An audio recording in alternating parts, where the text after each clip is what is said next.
Bismillahirrahmanirrahim. Assalamualaikum warahmatullahi wabarakatuh.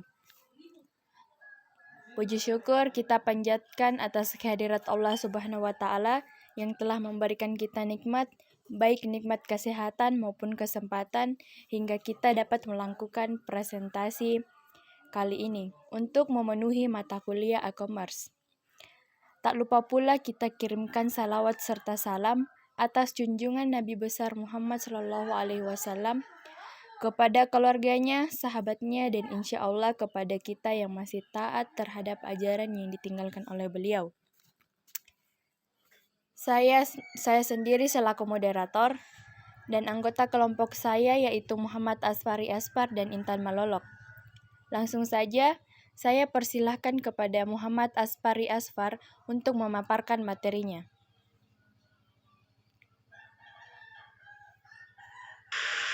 Oke, baik. Terima kasih atas kesempatannya.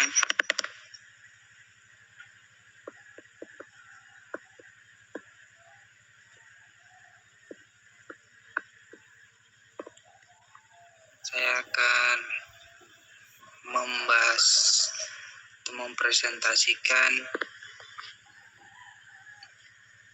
apa itu e-commerce nasional dan internasional.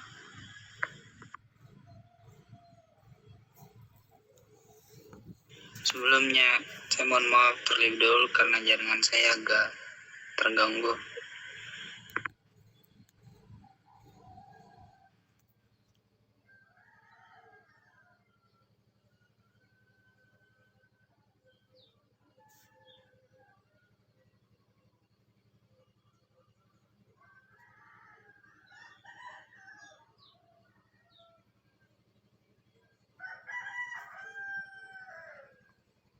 Oke, baik.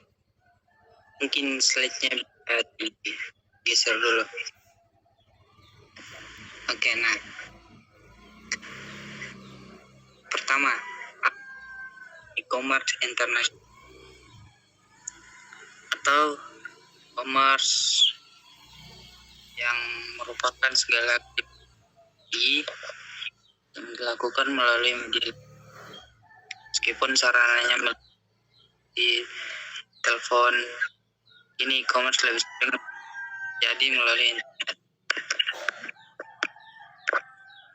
E-commerce internasional aktivitas jual beli yang ruang lingkupnya sudah mencapai telah terdaftar di negara. Nah, salah satu e-commerce internasional adalah Rakuten. CEO dari perusahaan ini adalah Hiroshi Mikitani.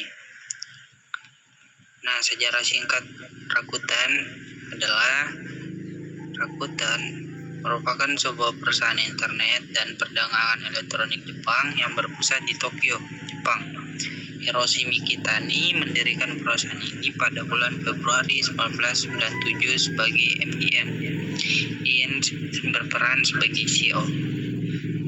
Rakuten Shopping Mall, Rakuten Chiba mulai beroperasi pada Mei 1997. Pada bulan Juni 1999, perusahaan ini berganti nama menjadi Rakuten Inc.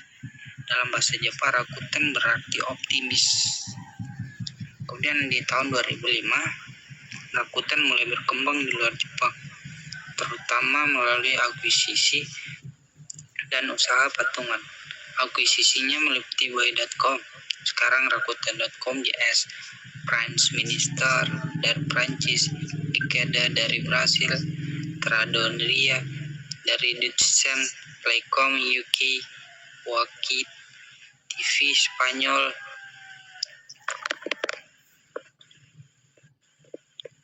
dan Kobo Inc. Kanada. 7 perusahaan ini memiliki investasi di Pinterest, Ozon.ro, AHA, Live, dan Daily Government. Itu tadi sejarah singkatnya. Kemudian kita masuk pada user interface Rakuten dari masa ke masa. Ini merupakan tampilan UI yang ada pada website Rakuten. Bisa kita lihat di tahun 90 itu websitenya sangat sederhana. Di gambar kita bisa lihat di pojok atas sebelah kiri. Itu backgroundnya masih berwarna putih, desainnya masih terbilang kaku, belum bervariasi.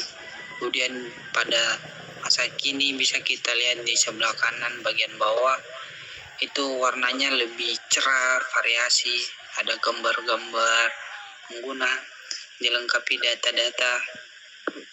Nah, ini dapat membuktikan bahwa perkembangan UI pada Rakuten dari masa ke masa mengalami perkembangan yang signifikan, di mana tampilan desain dan tools-tools yang mudah untuk dipahami dan sangat membantu pengguna dalam menyelami produk-produk yang disajikan oleh Rakuten. Kemudian hal-hal krusial yang dialami Rakuten atau sesuatu yang menjadi masa terpuruk atau masa-masa yang pernah dialami Rakuten. Di sini yang saya kasih masuk ada 3. Pertama, di tahun 2010, Rakuten itu kesulitan untuk meningkatkan daya saing global karena bahasa. Ini salah satu faktor penting untuk e-commerce, bahwa untuk bisa bersaing di ranah nasional atau internasional, untuk bisa menggait pasar yang jauh lebih luas, kita memang perlu untuk menguasai bahasa, terutama bahasa Inggris, karena bahasa Inggris sendiri merupakan bahasa dunia. Nah, kebetulan Rakuten di tahun 2010 ini memang websitenya masih berbahasa Jepang dan sulit untuk diartikan ke dalam bahasa Inggris. Jadi orang-orang mengalami kesulitan untuk mengerti apa maksud yang ada di websitenya. Jadi daya saingnya juga berkurang. Kemudian di tahun 2011 itu secara bersamaan di Indonesia, Rakuten tumbang di Indonesia, tidak berumur panjang, tidak mampu bersaing dengan e-commerce lain. Karena apa? Rakuten mengalami kesulitan penetrasi internet. Apa itu kesulitan penetrasi internet? Maksudnya untuk akses jaringan pada Rakuten itu faktornya mungkin karena memang fasilitas yang ada di Indonesia zaman itu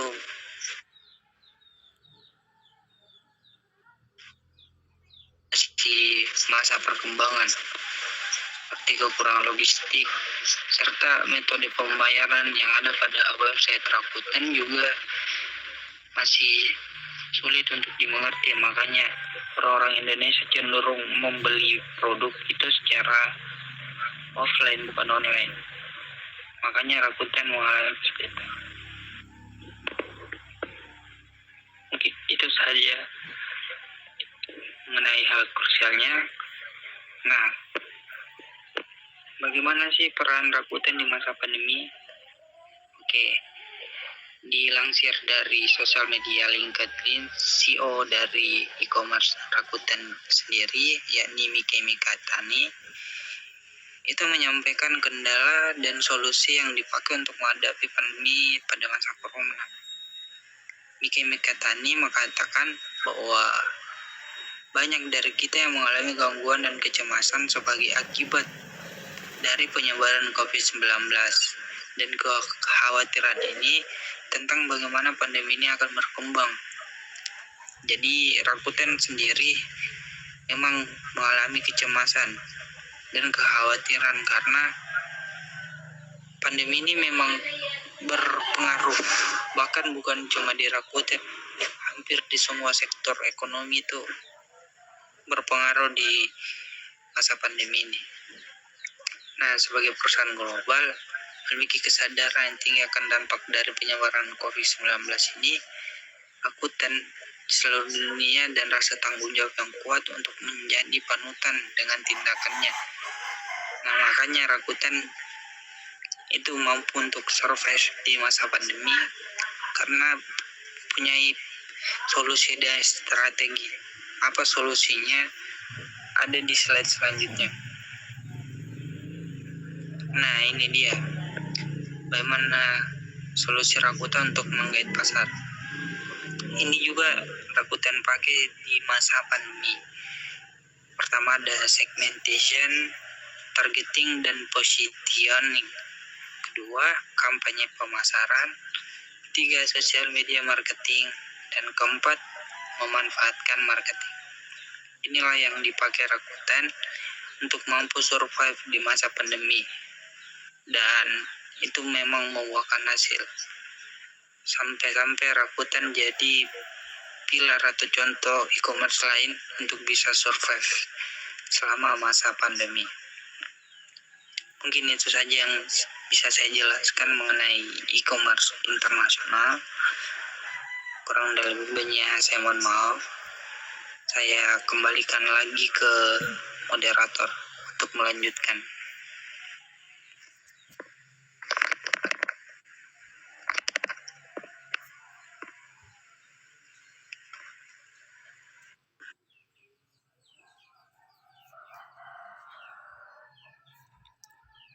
Baik, terima kasih. Saya lanjutkan bagian yang kedua, e-commerce nasional. Electronic commerce atau e-commerce adalah segala aktivitas jual beli yang dilakukan melalui media elektronik. Meskipun sarananya meliputi televisi dan telepon, kini e-commerce lebih sering terjadi melalui internet. E-commerce nasional adalah aktivitas jual beli yang ruang lingkupnya hanya sebatas satu negara.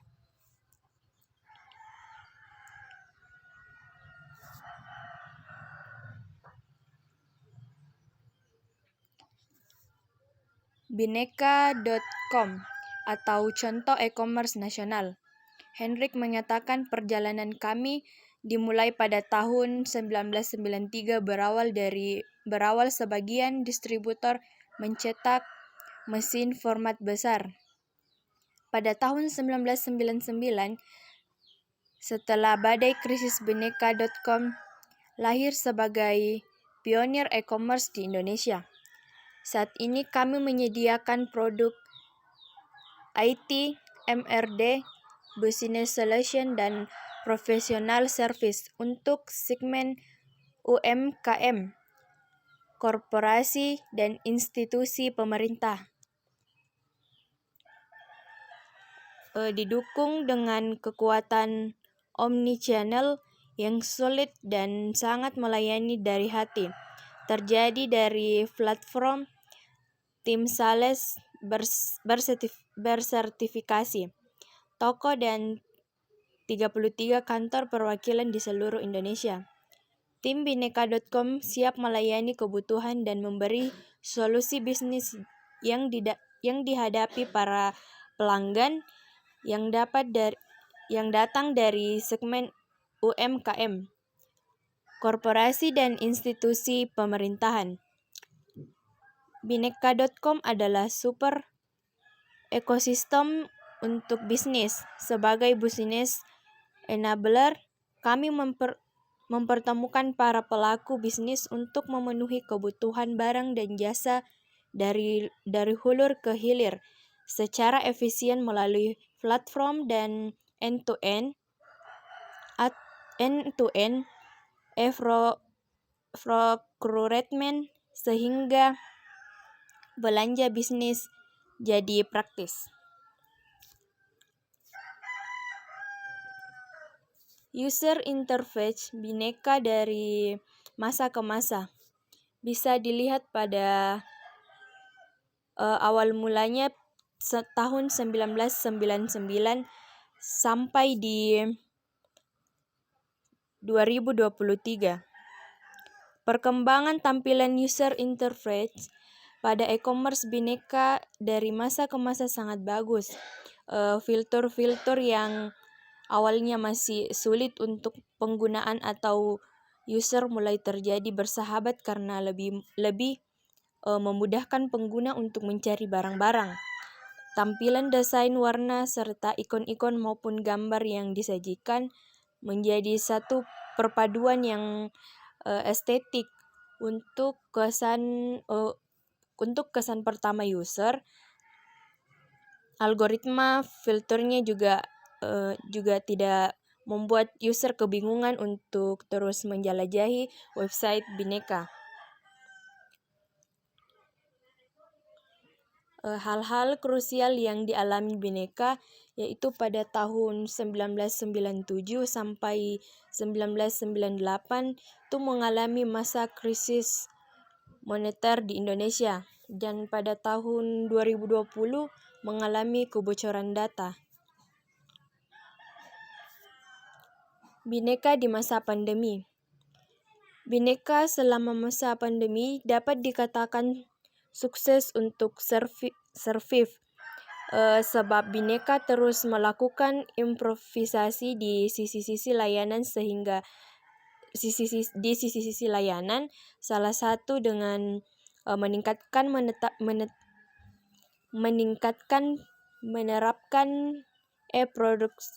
e-procurement dengan menyasar korporasi, UKM dan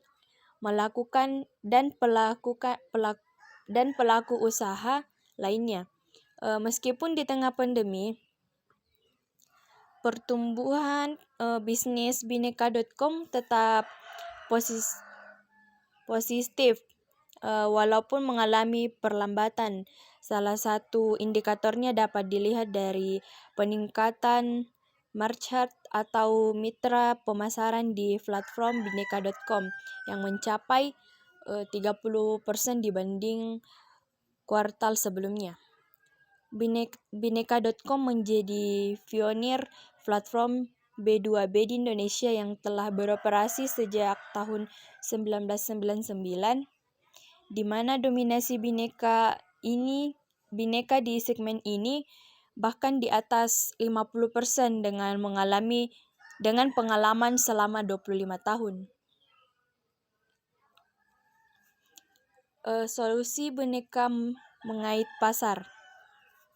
Bineka selalu berusaha menjalani dan meningkatkan kerjasama strategis bersama para brand dan banking partners agar momen-momen seperti launching dan promo eksklusif yang menarik selalu ada setiap tahunnya.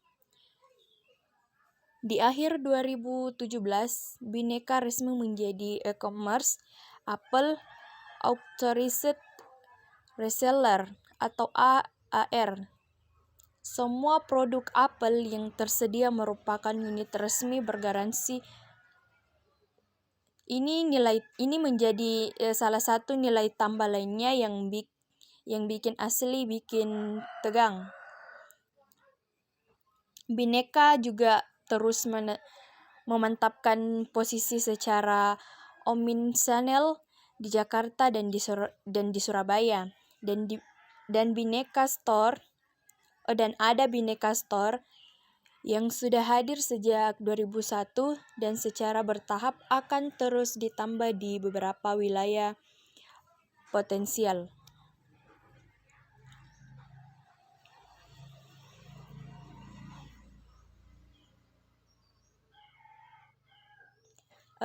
Mungkin itu saja yang dapat kami sampaikan pada materi kali ini. Sekian dari kelompok saya, kurang dan lebihnya mohon dimaafkan. Dan apabila ada yang ingin bertanya, silahkan lempar di kolom komentar. Terima kasih. Saya akhiri, billahi taufiq wal hidayah. Wassalamualaikum warahmatullahi wabarakatuh.